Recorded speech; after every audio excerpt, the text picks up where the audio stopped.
The character I will be speaking about is Deadpool. Although Deadpool might not be the first superhero you think of as a positive verbal communicator, he's actually really good at it. Knowing how to communicate is important because it affects so many parts of our lives. Deadpool shows good communication by always expressing himself in battles. And sometimes he even speaks with his enemies about his next action. He says it in a very polite way.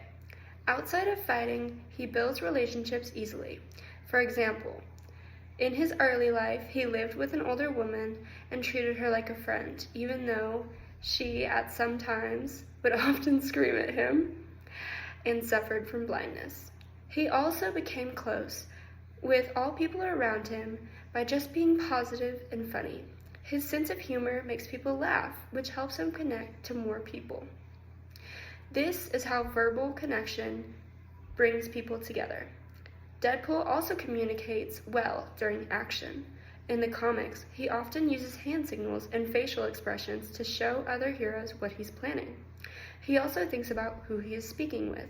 When kids are around, he censors his language so that's more appropriate, which shows he's aware of his audience.